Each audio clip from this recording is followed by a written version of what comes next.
कृष्णं वंदे जगद्गुरुं। जगद्गुरु नारायण श्री कृष्ण को कोटि कोटि नमन। आज का विषय है, बहुत महत्वपूर्ण विषय है, किम ऋचा करिष्यति। ये ऋचाएं क्या हैं?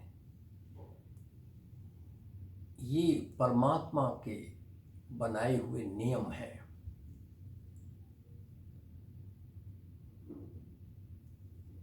ये अपनी चेतना का ही स्पंदन है।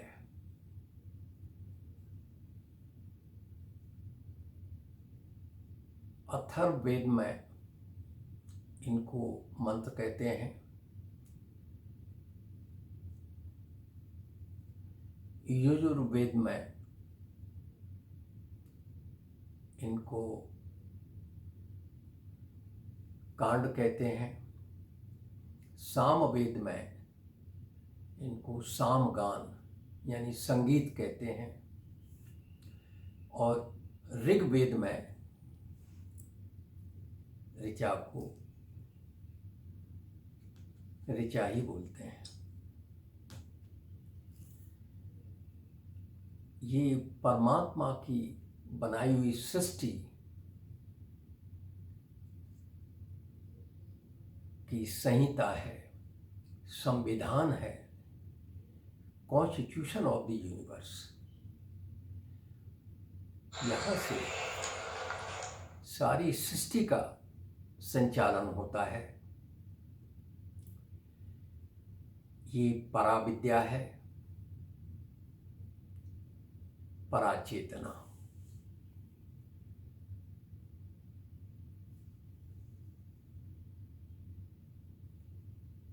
तो जिसने इसको नहीं जाना तो किम ऋचा करिष्यति, तो प्रकृति उसका समर्थन नहीं करती। और जिसने जाना तो उसका समर्थन करती है।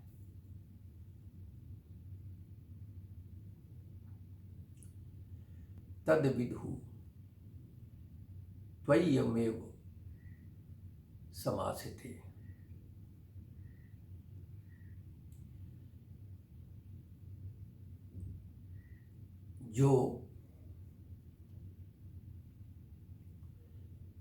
जिसने अपने को जान लिया वो अपने स्वरूप को प्राप्त कर लिया।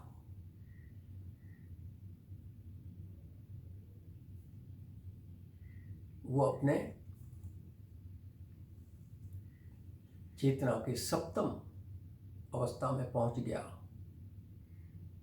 तो प्रकृति समर्थन करती है। इसको गीता में जगदीश्वर श्री कृष्ण अपने श्रीमुख से बताते हैं। ये 8 भेदों वाली प्रकृति है। छित जल पावक गगन समीर मन बुद्धि अहंकार, 8 भेदों की प्रकृति है। और इसके 3 गुणों से ये भावित है। रजोगुण, तमोगुण, सतोगुण।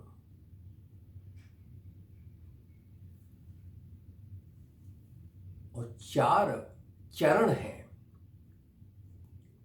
इन 4 चरणों से ये प्रकृति, चाहे मनुष्य हो, प्राणी मात्र, चाहे कीट पतंग पशु पक्षी, को इन 4 चरणों से इनको गुजरना होता है। वो 4 चरण आहार, निद्रा, भय, मैथुन। इसमें कुछ कीट पतंग पशु पक्षियों में, मनुष्य में समानताएं हैं। उनमें वो ज्ञान नहीं है, उस चेतना का जो मनुष्य में है। अब मनुष्य भी वहीं पड़ा रहे, उससे निकले नहीं, तो किम ऋचा करिष्यति। तो प्रकृति क्या उनका समर्थन करेगी?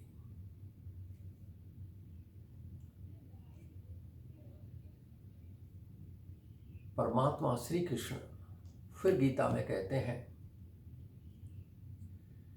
प्रकृतिम साम पृष्ठभ्या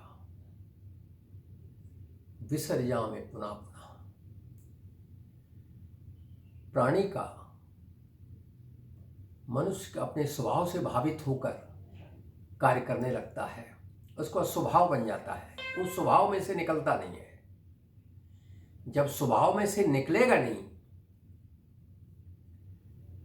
जो कार्य करेगा तो प्रकृति उसको वैसे ही स्वरूप प्रदान कर देती है।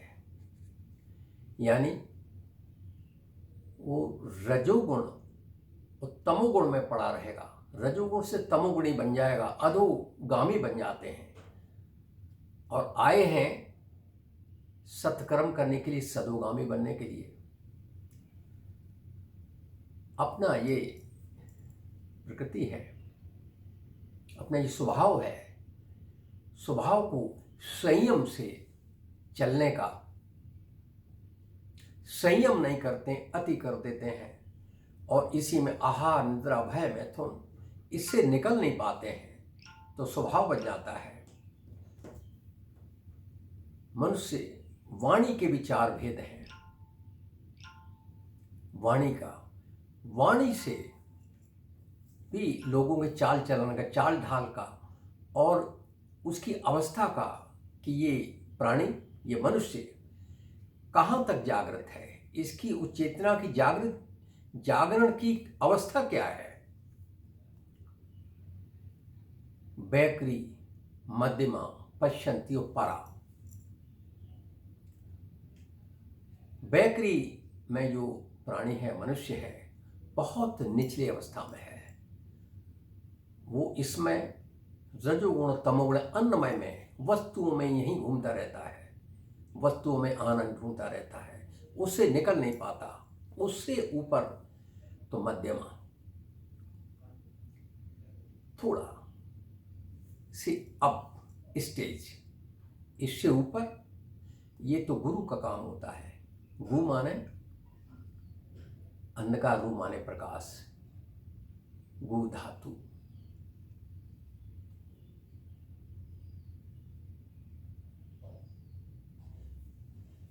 तत्वदर्शी, भगवत परायण, जो व्यक्ति सर्वदा भगवत परायण रहते हों, प्रकृति के साथ मिलके चलते हों, आदर पालन करते हों, त्रिकाल संध्या करते हों, ऐसे व्यक्ति भगवत परायण हो जाते हैं। तत्वदर्शी, उनको तत्व दर्शन आ जाता है।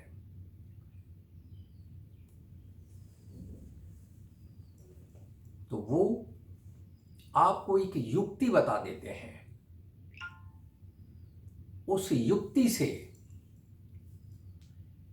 आप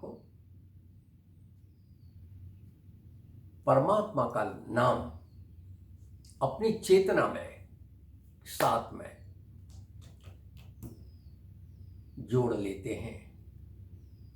वो तुर्यातीत में, जागृत स्वप्न सुसुप्ति, चौथी अवस्था, जहां हमारी दैवी शक्तियों का, ये सृष्टि की जहां नियम विचरण करते हैं, वहां पहुंचा देते हैं गुरु तत्वदर्शी। आपको एक युक्ति देकर एक रास्ता, माया से निकल के अपना सदमार्ग का रास्ता, युक्ति, एक नाम शब्द दे देते हैं। वहां से आप स्वतः तुर्यतीत, भगवत चेतना और ब्रह्मी चेतना, वहां तक अपने आप। उसके बाद गुरु आपको आगे रास्ता नहीं भी बताए तो भी प्रकृति आपको ये शक्तियां, पराशक्तियां, त्रिगुणात्मिका शक्तियां आपको परमात्मा तक मिलाने में सहायता करती हैं।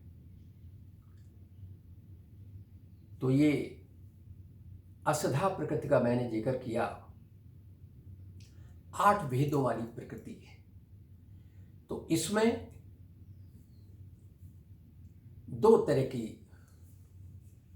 प्रकृति आपको आएगी। एक भिन्न भिन्न प्रकृति और दूसरा परा प्रकृति है, अभिन्न प्रकृति। भिन्न भिन्न प्रकृति उसका तो स्वरूप है, स्थूलता है, वो हम संसार में देख रहे हैं। जो यद अदिष्टम तद नष्टम, नित्य नूतन हो रही है, प्रकट हो रही है और नष्ट भी हो रही है। ये भिन्न भिन्न रूपों का, और इसी में परा प्रकृति है।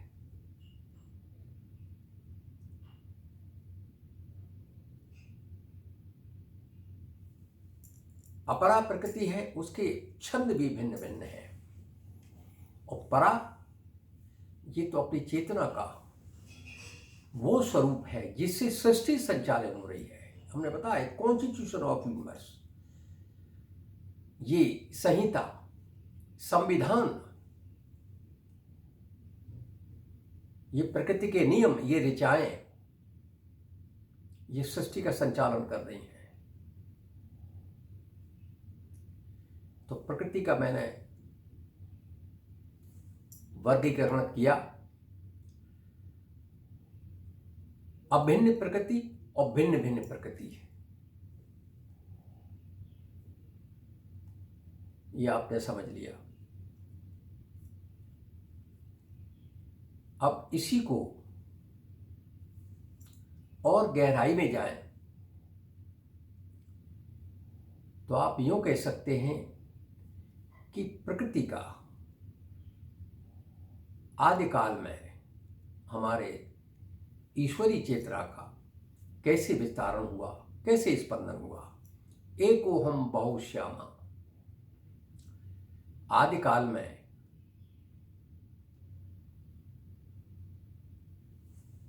पहले परमात्मा का प्राकट्य शून्य में से स्वर शब्द प्रकट हुआ, शब्द से अर्थ बना सत्ता, ईश्वरी सत्ता, ईश्वरी सत्ता से पदार्थ बन गया। अब परमात्मा की इच्छा हुई, मैं बहुरूप होना चाहता हूं, तो ये बहुरूप ही भिन्न भिन्न प्रकृति है, भिन्न भिन्न छंद की प्रकृति बन गई। ये अष्टधा प्रकृति।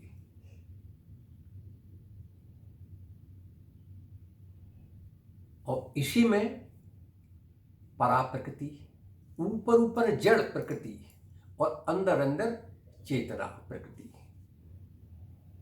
वो चेतना हमारी अपनी चेतना है, उसी चेतना का स्पंदन है सारी सृष्टि। स्पंदन समय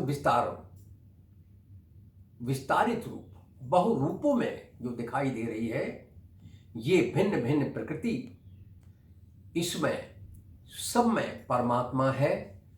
बाहर जो देख रहे हैं हमारे कोष कोष में परमात्मा का निवास है, लेकिन परमात्मा इन सब में होते हुए लिप्त नहीं है। कहा ना, स्वभाव से प्रकृतिम सांबष्टभ्या विसर्यामि पुनापना। जो आपका स्वभाव बन जाता है और स्वभाव से भावित होकर आप कार्य करने लगते हैं, उससे निकल नहीं पाते हैं।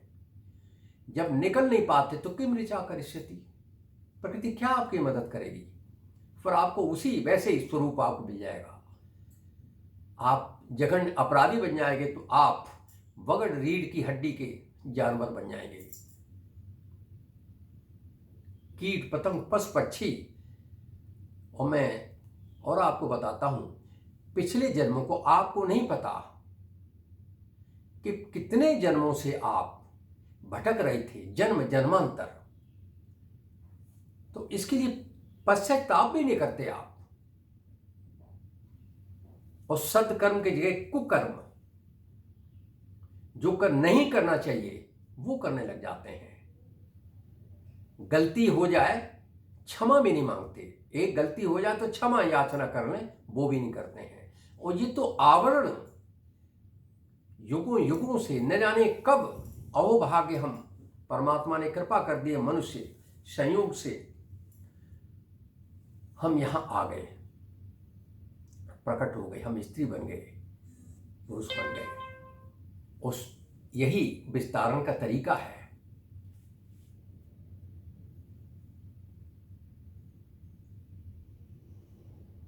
तो यहां गहराई में जा रहे थे हम।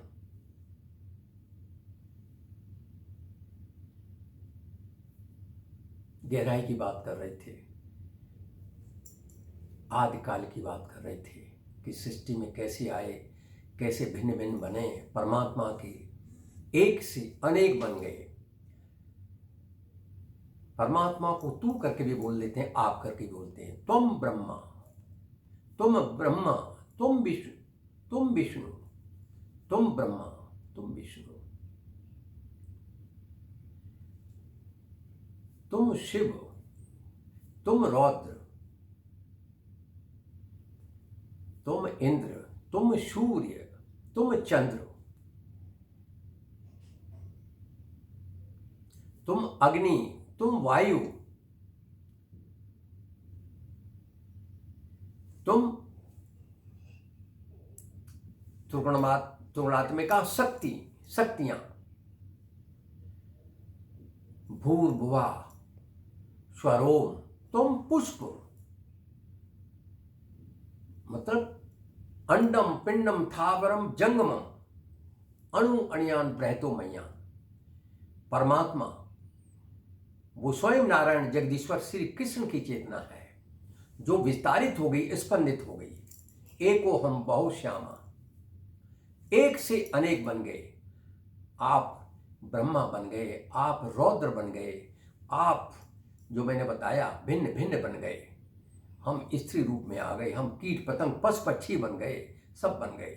ये तो प्रभु की इच्छा हुई, तो इच्छा, उनकी इच्छा की पूर्ति में सारी प्रकृति लगी हुई है। और वो तो, और जो ऋचाएं हैं, ये नियम है। अभी सूर्य का जिक्र आया, सूर्य चंद्र ये दिखते भी हैं और ये परमात्मा के काम कर रहे हैं। आपको देने वाला नित्य नूतन हो रही है, नियत से नियम में चल रही है, संयम से चल रही है। हम इंसान संयम में नहीं करते हैं, संयम छोड़ देते हैं। संयम छोड़ते हैं तो बुद्धि अशुद्धि हो जाती है। संयम अति कर रहे हैं, आजकल अति हो रही है। परमात्मा का नाम कोई नहीं लेना चाहता, परमात्मा को डाउट करते हैं। परमात्मा स्वयं जगदीश्वर श्री कृष्ण हैं। कृष्ण का नाम 3 सदियों का जिक्र किया मैंने, प्रातः काल, मध्य काल, सांध्य काल। मध्य काल में परमात्मा का कोई नाम ही नहीं लेता, सो जाते हैं।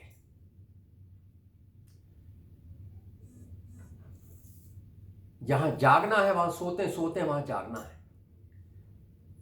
ये कैसे नियम, ये मनुष्यों ने कैसे नियम बना लिए हैं। मनुष्यों के बनाए हुए नियम पर आदमी चलता है तो देखिए जरा व्याधि, फिर तो इसी में जन्म मरण फंसे रहेंगे। आप कब जाएंगे, आप कब पूर्ण के साथ में अपना संबंध बनाएंगे? पूर्ण चेतना, पूर्णमदा पूर्णमिदम् पूर्णात् पूर्णमुदच्यते पूर्णस्य पूर्णमादाय पूर्णमेव वशिष्यते। आदिकाल से ये सच है, हम पूर्ण थे, पूर्ण हैं, पूर्ण रहेंगे। ये आदिकाल से सच है, युगों युगों से सच है, अब भी सच है, आगे भी सच रहेगा। वो नित्य सत्ता, वो हमारी चेतना,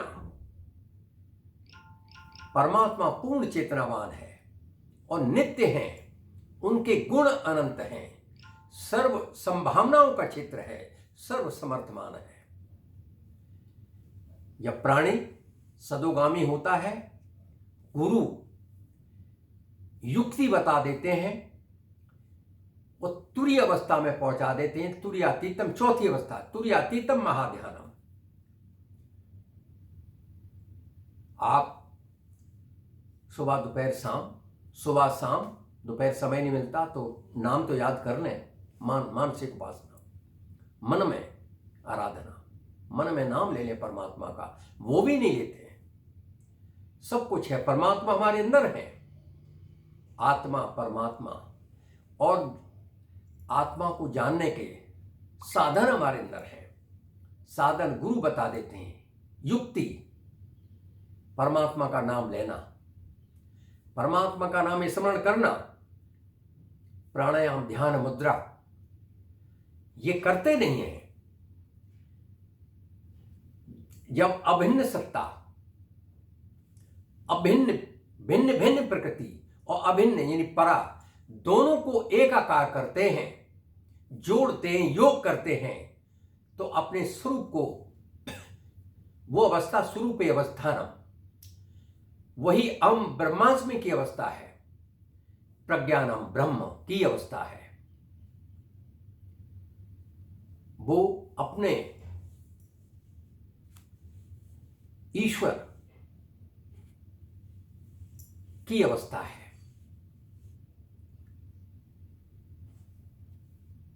वो परमो व्योमन की अवस्था है, जहां से सृष्टि का संचालन हो रहा है।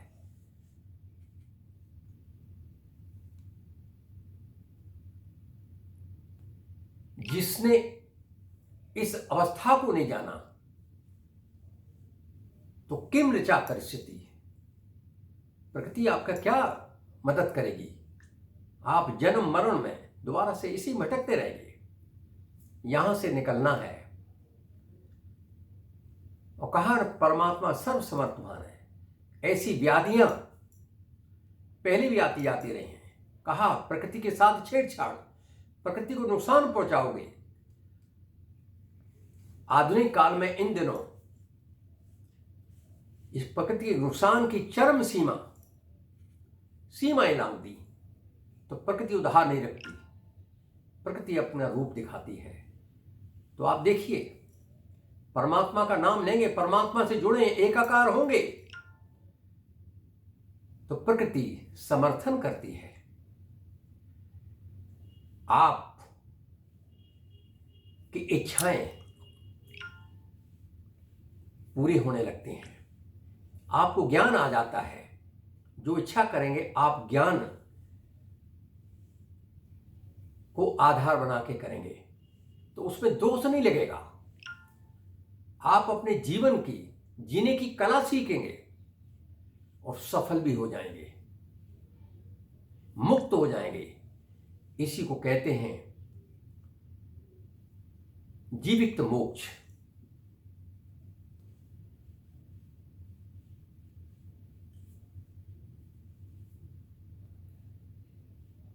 ऐसे व्यक्ति व्याधियों से भी मुक्त रहते हैं। उनके अपने शरीर का जब प्रकृति का आदर पालन करेंगे तो रोगों से भी मुक्त रहेंगे। वो सलीका, वो कायदा, वो अनुशासन आपको आ जाएगा जीने का। रोग मुक्त भी रहेंगे, तो देह शुद्ध भी रहेगी, देह स्वस्थ रहेगी, मन शुद्ध रहेगा। मन अभी चंचल में है, चंचलता में है। मन चंचल है, तभी तो यहां फंसे हुए हैं आप। मन को सहज कर लिया तो चेतना रूप हो गए। जब आपने चेतना रूप और चेतना से गुरु की बताई हुई यानी तत्वदर्शी भगवत परायण सज्जन पुरुष, सदपुरुष ने आपको रास्ता बता दिया, युक्ति बता दी, आप तुरीयातीत ध्यान करने लग जाएंगे। ध्यान करते हैं तो वहां आपके शरीर का भी बोध नहीं होता, मृत्यु की शंका भी नहीं होती, शून्य में चले जाते हैं। और नित्य करेंगे तो आप प्रकृति के जहां नियम विचरण करते हैं वहां तक होके आ जाते हैं। तो धीरे धीरे आप उस अवस्था को एक आकार अपने स्वरूप को पा जाएंगे। आपको कभी कष्ट नहीं हो सकता, आपकी वाणी में बल होगा, आप सफल हो जाएंगे।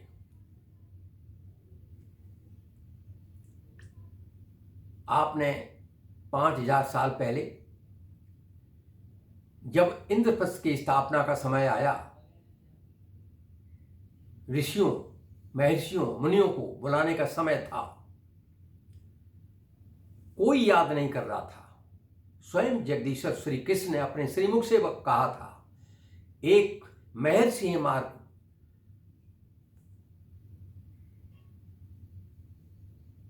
मार्कंडे जी, उनको प्रधान अतिथि के रूप में बुलाइए। उन्होंने अर्जुन को कहा, आप उनको आमंत्रित कीजिएगा। उनको पता ही नहीं था इन ऋषि के बारे में, कहाँ हैं, कहाँ जाएंगे। उनको बताया कि हिमालयन रेंज में एक गुफा में अंदर वो तपस्या, तप, ध्यान मग्न होंगे और आप जाइए, ऐसे ऐसे वहां पहुंचेंगे। तो वो कैसे हमारी बात मानेंगे? तो उन्होंने कहा कि उनको याद दिलाइए, कल्प के अंत में, उनकी उम्र 7 कल्प है, कल्प के अंत में जब महाप्रलय हो गई थी, उस वक्त उनको प्यास लगी थी। पानी कैसे? पानी में जानवर, गंदा पानी, गंध पूर्ण, उन्हें शुद्ध जल की आवश्यकता पड़ी। उन्होंने परमात्मा को याद किया, नारायण स्वयं प्रकट हुए, श्री कृष्ण, उनको जल दिया। तो इतनी याद दिला देना कि प्रलय, महाप्रलय के अंत में जब आपको प्यास लगी थी तो आपको जिन्होंने जल पिलाया था वो कृष्ण ने कहा है कि आपको प्रधान अतिथि के रूप में आमंत्रित किया जाए। तो जैसे जब उन्होंने ये बात सुनी तो तुरंत चलने को तैयार हुए, आए तो परमात्मा का उनके दर्शन होने हैं, उनका अहोभाग्य, मेरी मुझे परमात्मा की साक्षात दर्शन हो रहे हैं। ये नारायण है, श्री कृष्ण परमात्मा है, इस सृष्टि के रचयिता है, इन्हीं के स्पंदन से सारी सृष्टि ये बनी है, पूर्ण चेतनावान है, ईश्वर है। तो ऋषि ने, महर्षि ने परमात्मा को नमन किया और प्रधान अतिथि का के रूप में उनको बुलाया गया था, तो आतिथ्य स्वीकार किया। तो वो ऋषि भी कहते हैं, यम यम चिंत्यन्ते काम तम तम पापनोति निश्चितम प्राप्तनोति निश्चितम। जब व्यक्ति उस पूर्णता से संबंध बना लेता है,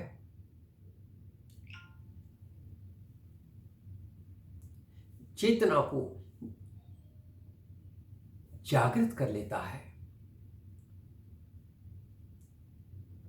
तो उसकी वाणी में बल होता है। वो जिस काम के लिए इच्छा करता है वो इच्छा पूर्ति होती है। तो महर्षि कह रहे हैं, जिसका संबंध देवी शक्तियों से हो जाता है, देवी जगत से हो जाता है, उसकी इच्छा पूर्ण होने लगती है। वो अपने जीवन में सफल हो जाता है। वो मार्कंडेय ऋषि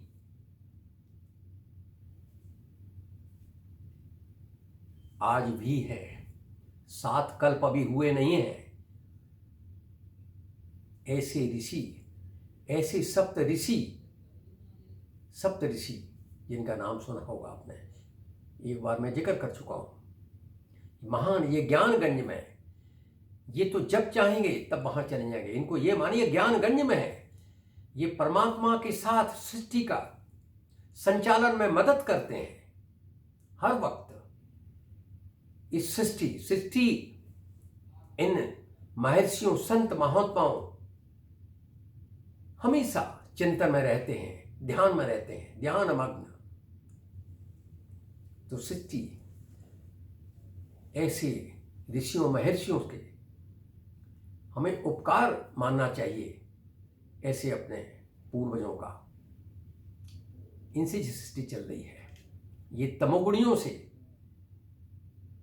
ये रजोगुणी प्रधान जो आज का समाज बन गया है, भौतिकवाद की चरम सीमा पर, चरम पर है भौतिकवाद। परमात्मा का नाम ही नहीं लेते हैं, नाम लेना भूल गए, संस्कार विहीन हो गए। जो पढ़ाई है, उस पढ़ाई में, अरे भाई आपको लगता क्या है? आप अपने प्रकृति, ये तो आदिकाल से अब है, आगे भी रहेगी। इसके अंदर थोड़े दिनों के लिए आप आए हैं। आपका जीवन क्षण का है, कल का, एक अगले क्षण का पता नहीं है। आप रहेंगे नहीं रहेंगे, आपको जाना ही है। तो अपने को परमात्मा से जोड़ लीजिए, एकाकार हो जाइए, सागर से संबंध बना लीजिएगा।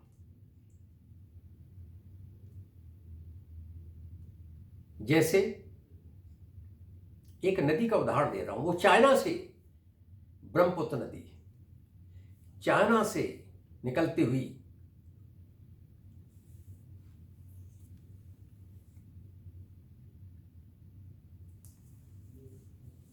नेपाल से पहले भी जो चाइना ने कब्जा कर लिया है, कब्जे वाले देश से होते, नेपाल से होते हुए आसाम की तरफ से जाकर इसमें अनेक नदियां, एक नहीं अनेक नदी इसमें गिरती जाती हैं। उनको लेते हुए और बंगाल की खाड़ी में, सागर में गिर जाती हैं। अनेक एक में सागर रूप हो जाती हैं। यही तो हमको करना है। हमको सागर यानी परमात्म सत्ता, अनंत सत्ता से संबंध बनाना आना चाहिए। वो युक्ति, वो परमात्मा का नाम लेने का तरीका बाहर कहां ढूंढ रहे हैं? इदम शरीरम देव मंदिरम, इस शरीर को ही देव मंदिर मानिए। अर्पण, तर्पण, समर्पण भाव चाहिए। परमात्मा के प्रति समर्पण होगा। जो अर्पण करेंगे तो आप सुन लीजिएगा, कुछ भी अर्पण खाते पीते हैं, अमृतोस्मि, ये समझे हम अर्पण कर रहे हैं। हमें परमात्मा अमृत के इसमें गुण हैं, अमृत के गुण अर्पण करेंगे तो हमें क्या रस बनता है ना, खाते हैं ना पीते हैं। इस खाने पीने से एस्टेटा निकल जाता है, आप लघु शंका, दीर्घ शंका में, और इसमें जो रस होता है वो रस से ही तो आपको चला रहा है। जब ये शरीर से आत्मा, ये चेतना निकलती है तो रस सूख जाता है। ये रस आपके शरीर में, ये रस ब्लड है, ये खून, ये रस है। अर्पण, तर्पण, समर्पण, तो ये कामनाएं, ये वासनाएं उपासनाएं बन जाती हैं। उपासना, कामना, वासना, उपासना। हम कहां फंसे हुए हैं? कामना, वासनाओं में, और यहीं आनंद ढूंढ रहे हैं। 4 वर्ग बताए ना, चारों में घूम रहे हैं। आहार, निद्रा, भय, मैथुन, इससे निकलिए, संयम कीजिएगा। परमात्मा ने आपको यहां जीने के लिए, यहां से मुक्त होने के लिए, आवरण है कहा, आवरण से उसकी भी क्षमा मांगिएगा, पिछला आवरण, और उसी में और आगे जोड़ रहे हैं तो फिर से दोबारा से जन्म मरण में जरा व्याध, फिर तो आपको कैसे उससे छुटकारा मिलेगा। यानी कानी च पापानि,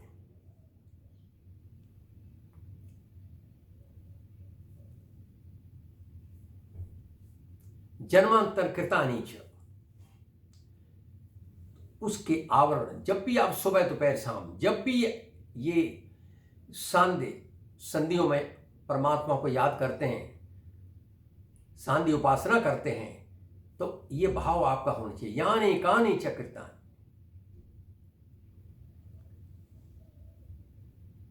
यानी कानि च पापानि, जन्मांतर कृतानि च। परमात्मा, हे परमात्मा, हे परम पिता परमात्मा, हमारे पिछले जन्मों के, जन्म जन्मांतर के जो आवरण हैं, इससे हमको छुटकारा मिले, मुक्ति मिले।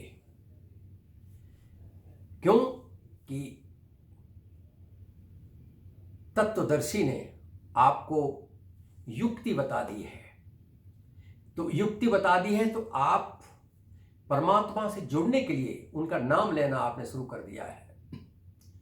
तो पिछले आप उनसे क्षमा मांगते हैं, पिछले तो आवरण मुक्त हो जाएं, तपस्या आप करने लगे हैं, तब करने लगे, नाम लेना शुरू कर दिया आपने, नाम लेने का तरीका, सलीका आ गया है।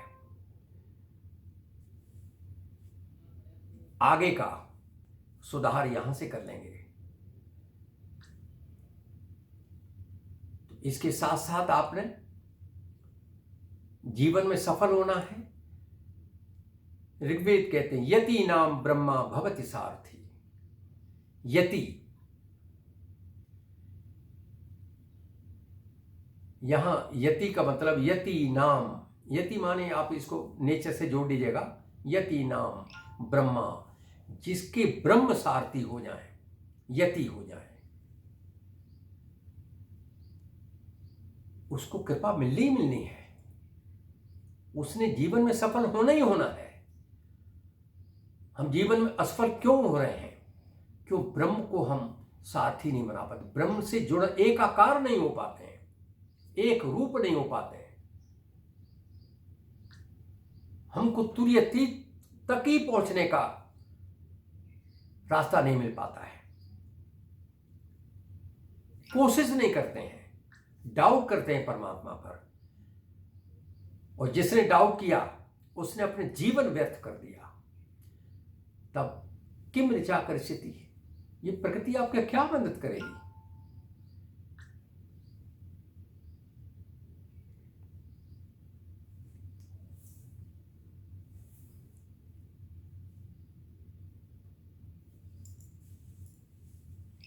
यहां से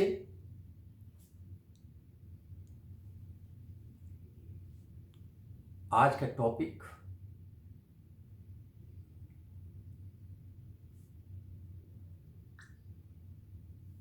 बहुत महत्वपूर्ण टॉपिक, किम ऋचा करिष्यति, प्रकृति, परमात्मा और स्वयं आपका, ये हमने बोध कराया। हमें किस रास्ते पर चलना है ये भी हमने बताया, और ये रास्ता, सदमार्ग का रास्ता कौन बताएगा? तत्वदर्शी बताएगा, जो सर्वदा भगवत परायण रहते हो, सदपुरुष, सज्जन पुरुष, वो रास्ता बता देंगे। बहुत सहज रास्ता है सफल होने का। जब अर्जुन को सफल होना था तो अर्जुन की चेतना यति हो गई थी। अर्जुन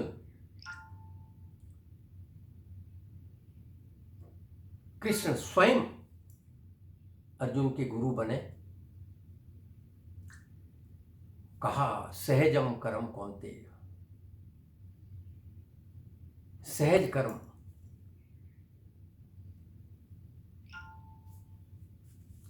योगस्था कुर्कर्माणि, योगस्थो के अर्जुन काम कर, योगा कर्मसु